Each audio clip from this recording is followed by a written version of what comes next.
Good morning, everyone. This is Luda Kopkina with GAI Insights. Welcome to Daily AI News Review, where we rate your articles as essential, important, and optional. You can look at which articles we're going to review at gaiinsights.com/articles.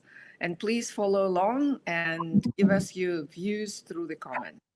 Today, I have John, Adam, Tim, and Ankash, a great crew, to review a really cool set of articles. So we'll start with the first one. Ankash, please, go ahead. Sure. Thanks, Luda.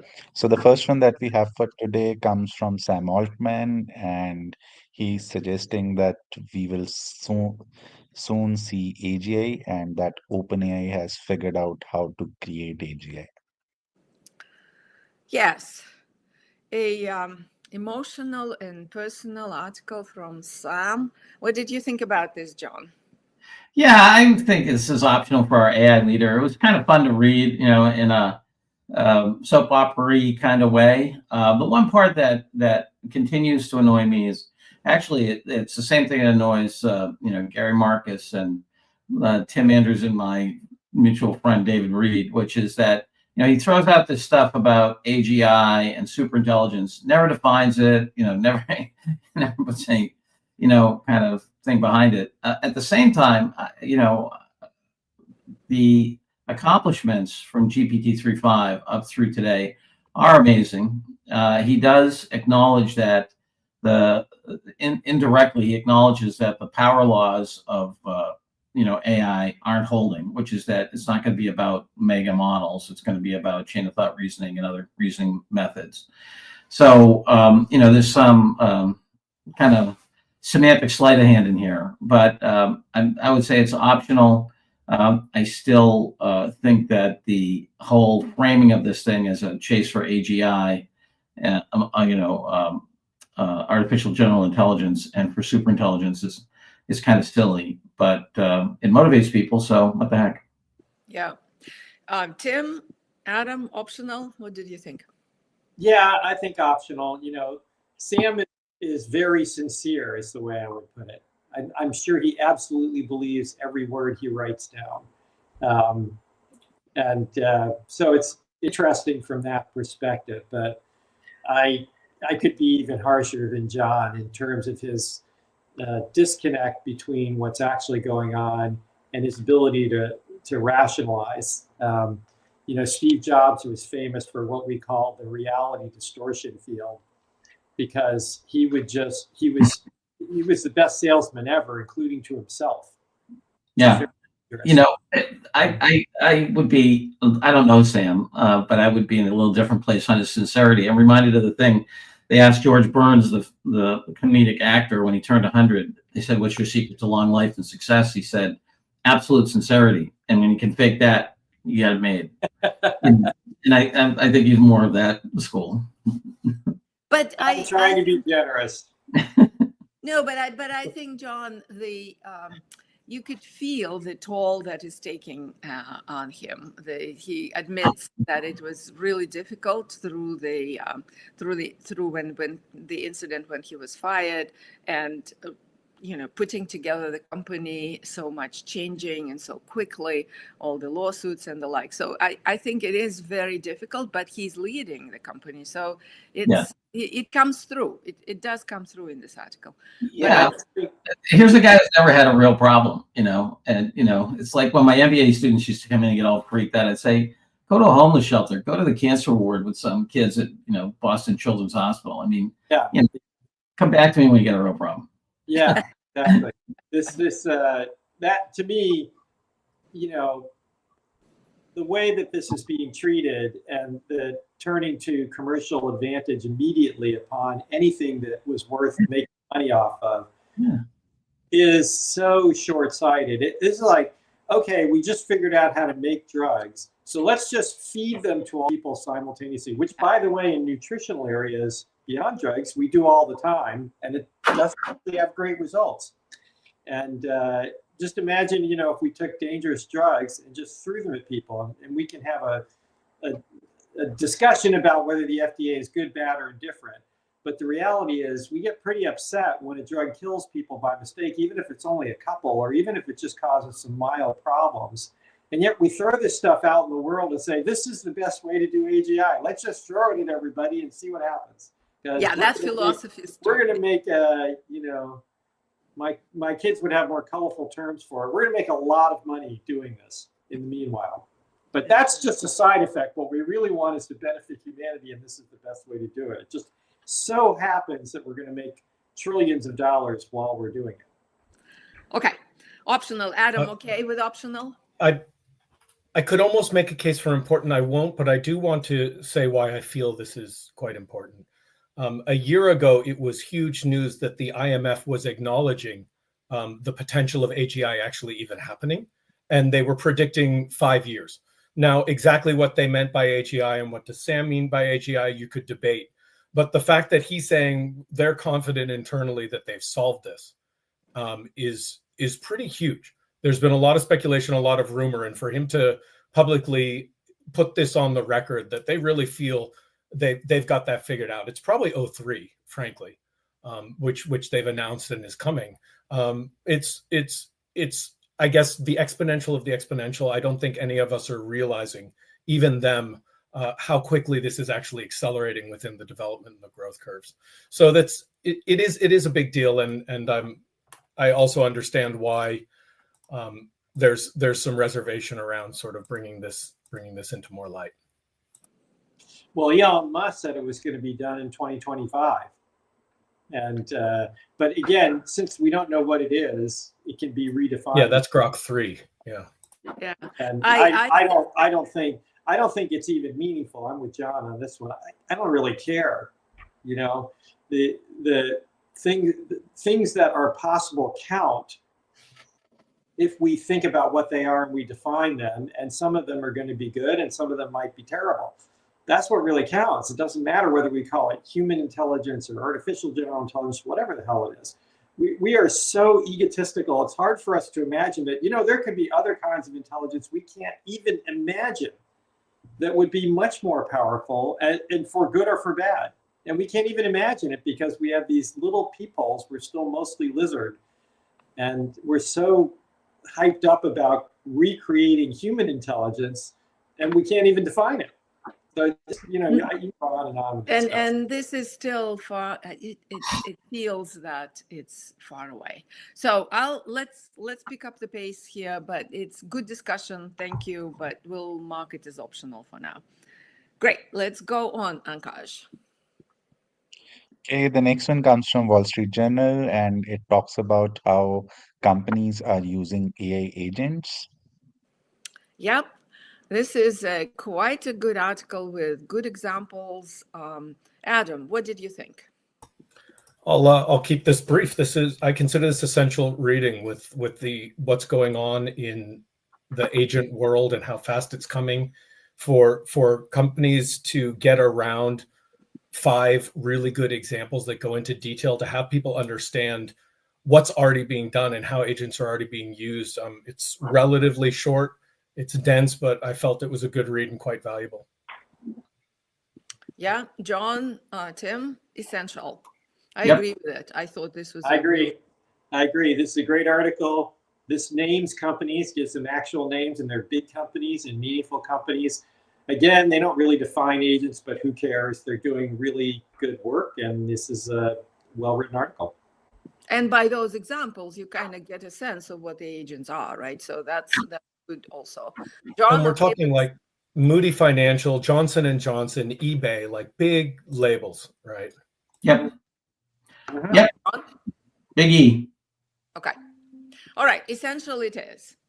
Let's, and maybe Adam, do you want to go over one example quickly of what struck you as an interesting one? I mean, because I love the Johnson & Johnson thing. Yeah. Jump in, Tim. People think of drug discovery as the big deal in pharmaceuticals, and in fact, it's not. The big deal is what's called medicinal chemistry, which is there are lots of things that can absolutely help you, but most of them will also kill you, and the doses required to help you. There's this thing called dose dependency, and most things that drug companies discover can't be administered in the volume and the way that they need to be, and actually to actually help you and help fight the disease or give the therapy you want. So most of the work that pharmaceutical companies do is tweaking these initial drugs to get them to be safe, and then tweaking them again to get them to be manufacturable safely at scale. And that's what this agent is about, is shrinking that time, which is probably, Vivek, who's commenting here, would know better than I, but it's probably 80+%, I'm going to say, of getting a drug to market. Yeah. So You- very impactful agents. All right. Yeah, I love the Constantino one, which is, here we've got a counter company, right? And it's in Spain using this stuff to really help with customer solutions.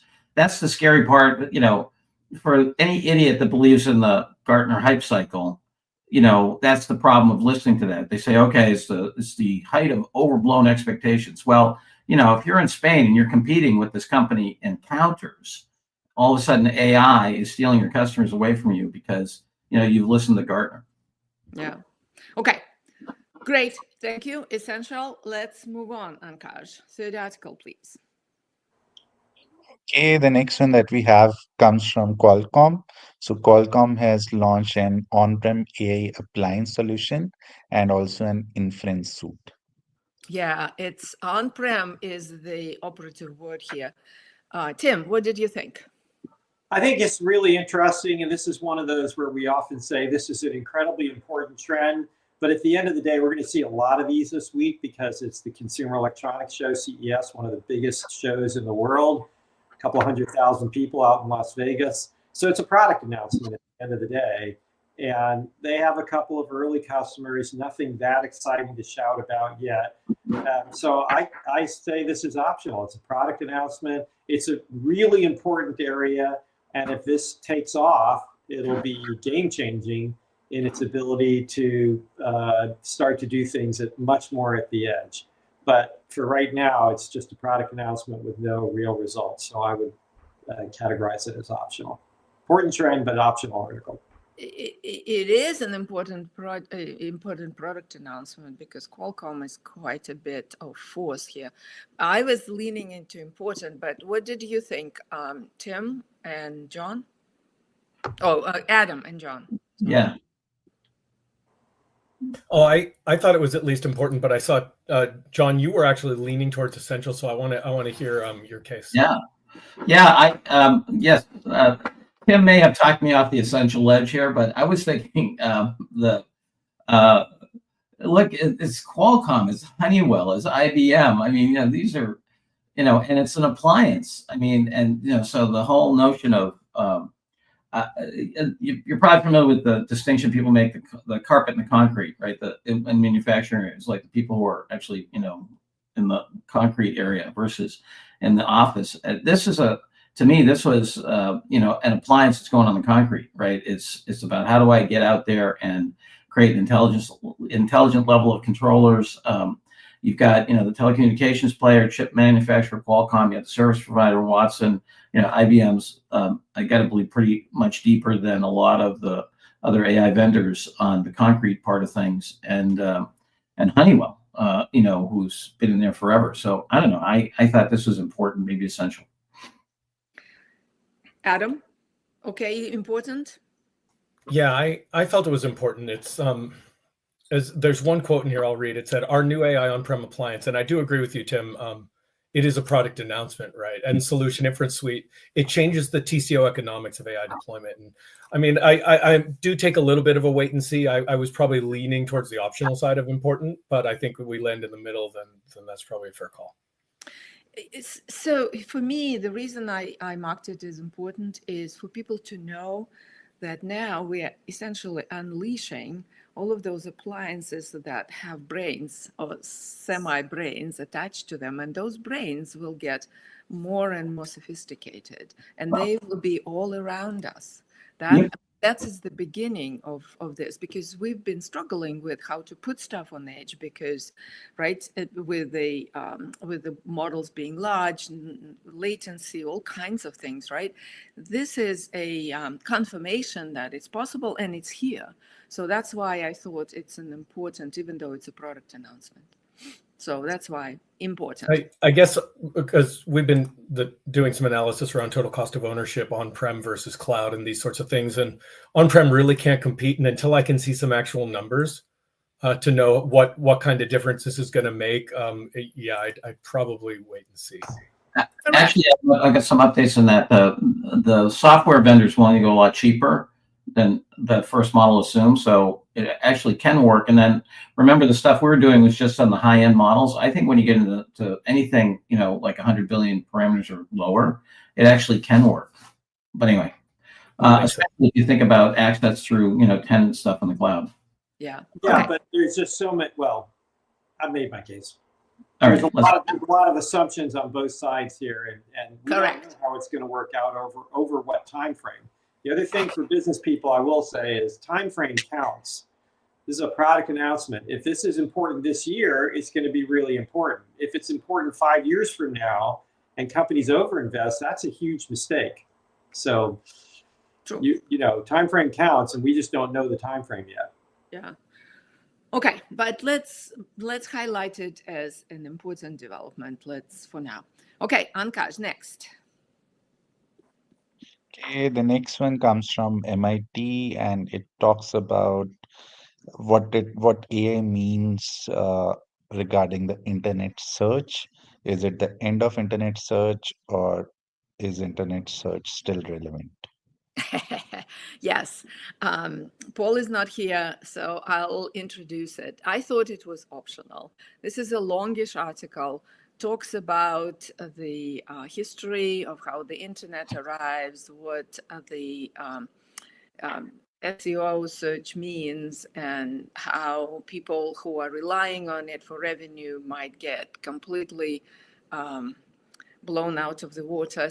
But it doesn't provide any interesting new insights, and doesn't even give us the vision. It stipulates that will go this way and that way, which is thought-provoking, but overall, I don't think I would recommend people to read this article. Optional for me. What did you guys think? Yeah, optional. Certainly written by a human, because the robot would have done better. Way too long. Technology Review still mails their monthly physical magazine, and I can imagine a lot of people getting the magazine, leafing through it, seeing this article, and for them in their world, this is actually pretty enlightening, right? But for the AI leader, this is something that they should already be aware of. For sure. So it's optional. And the guy certainly threw Perplexity under the bus for almost no reason whatsoever, and so it's. I don't know about no reason. Yeah, for a reason. I'm back with Sam Altman, the genuine human. Maybe. Right, but maybe. Okay, but anyway, optional, I guess. Agree. Okay, let's go on, Ankash. Yeah. So the next one is a research paper which talks about how the GPT-o1 towards medical complex reasoning with LLMs. Who do we have on this one? John, this is a... Yeah, I thought that I'm going to give this an optional. I thought it was interesting about, how it it basically puts out, verifiable situations, and then it does a variance analysis between the suggested solution and the correct solution. And then it has a gradient with a reward function to improve the algorithm to, converge on the quote unquote truth. And, but, I think there are a lot of efforts like this.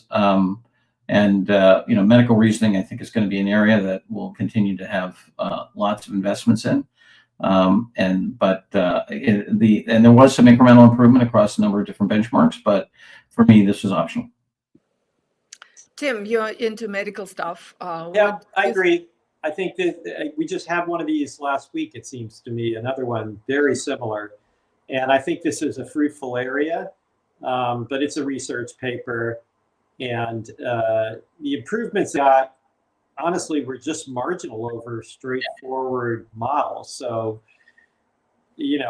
interesting. If you're into this stuff, if you're into the medical space, you should definitely give it a read. But beyond that, pretty optional. Okay. Yeah. Adam, agree with an optional? Yep, all good. When I read it, I went, "Oh yeah, that makes sense." Yeah, and the methods. Yeah. One thing I will say is more and more we're seeing these. I think there's a term for it now. Well, maybe it's just Gary Marcus's term, but it's called neurosymbolic. So the idea of combining neural networks with symbolic reasoning. This is not all the way there, but a little bit. Again, this is the thing that we're starting to see. While we take these actual tests that are based on human symbolic reasoning, for lack of a better way to put it, and integrating them with LLMs, and that is a powerful combination, even at minor level. So that, to me, is the most important thing going over the next 3 to 5 years, is the integration of symbolic reasoning.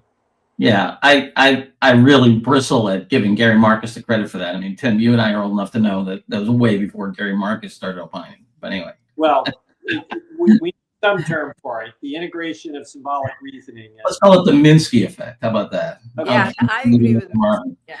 Yeah. Or the McCarthy effect. Yeah. McCarthy, more better. Perfect. But it doesn't matter where it kind of comes from. It's really, we've seen a number of papers related to that and some implementations already. So I totally agree with you, Tim. This will be a very important trend in 25. I just get annoyed with the Fox News approach to, opining, which is you pick the most ridiculous example of something, you generalize it to the domain, and then you critique it, which is what Marcus does a lot, which drives me bananas. Attracts attention. Okay. All right. Next one. Optional it is. Let's go next. Okay, the next one comes from TechCrunch, and it talks about how GenAI funding reached new heights in 2024. Yeah. So I think it was Tim. Yes. Tim, funding. Shocker. Big news. AI funding continues. Having had some experience in the investment world, the investing works until it doesn't. It's pretty much a complexity chaos thing, driven by human nature and profits. And markets go up until they don't, and funding continues until it doesn't. And if you were in the .com bubble, which I was in the middle of, people could not see that it bubble. I mean, I thought it was a bubble, but I was really an outlier, and everybody thought it was just going to continue forever until it didn't. So, and then there's the value of it, which the internet turned out to be unbelievably valuable in many, many ways, versus the funding of it, which it got overfunded and blew up. So I think we'll see most likely something similar here, although again, you never know. Not at all surprising that the funding is here. Don't know what the funding will be this year. At some point, it looks overfunded to me, but I'm just one person and I could be wrong. It certainly looks overpriced. So as an investor, looking at but the value from the article we just saw in the journal, the next article, so it's a lot of value already being created. So correct. It's clear that it's overfunded. Could I separate two things here in my mind anyway? I agree with you that the .com was a bubble, because if you looked at the, and you and I were both associated with a company where I would have sold my own stock because I thought it was overvalued, right? But I couldn't. I was locked up because it was an offshore company. I did the same thing, and I was ridiculed for doing it, and I could only sell a tiny bit because you're an insider, right? Yeah, but so I do think the .com thing was overvalued. I don't think this is a bubble, and it drives me bananas, because when you think of how investing works, in the venture part of investing, 90% of all the money will be lost. So using a posteriori, after the fact rationale for that is wrong, because before the fact, they're looking at an expected value with a high variance. Okay. So that to me is what's going on here, is that, whoever wins here is going to have made a fantastic investment. But you have to remember, 9 out of 10 people are going to lose. But that doesn't make them stupid. That makes them bettors. Well, no, the venture capital people almost always win, because they have enough bets that they only need one of them to win. Yes, but Yeah. but My joke, venture, Gary capitalism. Marcus of the world look at that and say, "Oh, they're over investing." It's like, no. No. That's the nature of the beast. 90% of people are going to lose. Yeah. I would. Yeah, it's true. The term over investing is the wrong term. It's the will the investing go down? Like people Yes. expect the amount of investment to go down. It probably will at some point Oh, because of we have course. a bunch of failures, and there's a herd mentality amongst VCs, just like anything else. So they'll tend to back off at some point, but I don't know when. And there are bubbles. I agree, there are bubbles. I don't think this is one. Yeah, it might not be because there's Okay, a lot of so value what do already being created. What do we have, Tim? Is it optional in your mind or important? Yeah, I think it's optional. That's true. The rating for me is optional because, like, shocker, investment continues in an enormously important world. Adam, okay with optional? Yes, Sam. Okay. All right, let's mark it as optional. We have a good article, a good report coming up, so to discuss. We only have 4 minutes, so let's put it up. Yes, Ankash, please. The last one comes from BCG, and this is a report around how AI is doing value creation. Quite a bit of examples, 10 plus pages, right? Adam, what did you think about this? I'm calling this one essential as well. It's not only great information and covers a wide number of use cases as well as departments within organizations, but the way it's presented, the way it's delivered, as I think John described it as we were leading into this, he said it was skimmable but easily digestible. There's tons of great examples in here. Everyone's going to find something out of it. The approach they take in terms of taking specific departments, like this slide is about sales and the next slide is about customer service or whatever it might be. And then the spectrum at the bottom of the value delivery being during pilots or during the introductory scope or only when it's at full scale. There's just so much useful information that, I think it's an essential read. And they give examples under each column. So like CPG company, what did they achieve? Yeah. So 2x higher ROI, or Universal Bank achieved increase in 3x reviews and the like. So one thing I will add just for our readers, there's a QR code in this that links to the original report it's based on. They don't actually give someone who's on their PC any opportunity to click that link anywhere. So I'm actually just going to paste it into the chat so people can have it. I had to scan it with my phone and then send the link from my phone to my PC so I could even open it, which is just a little oversight, but it's still a great article. Yeah. Another UX disaster, as I like to say. Just not, one moment's thought would have fixed that, but we don't even have a moment's thought. But I agree, it's an essential article. It's a good overview with lots of examples. They don't name company names, but they, I think we can trust BCG at this stage that these are legit. And it's just lots of good examples in a very good format that's easy to read. Yes. Kudos to them for a good user interface on that front. Yeah. John, what did you think? Yeah, essential. Ankash, if you just go down to one of the case studies just to show the creativity of the format, I think that this content and format are things everybody can learn from. So essential. Yeah. If you keep going down, Ankash, to the blown out It'll case. Be in the bottom third. Bottom third of the thing. Just keep going down. Yeah, there you go. There you go. I mean, I think, this kind of presentation and this hierarchical and so forth. Anyway, fantastic. Essential. Well done. Well done. It's certainly worth the report worth reading. Okay, essential it is. Let's bring up the scorecard, please, Ankash. I was speculating everyone was storing up all these great research articles from the New Year's, but no one wanted to publish them on the first Monday that everyone's back. I guess so. And we're seeing quite a number of listeners today, quite higher than normal. So that's great. People are waking up. All right. So we have 2 essentials, 1 important, and 4 optionals, correct? Great. A good Tuesday. Thank you. Great discussion. Thank you very much. John, Adam, Tim, and Ankash, thank you for fishing out these articles from the mass of news. Thank you. See you tomorrow. Happy Tuesday. Happy Bye. Tuesday.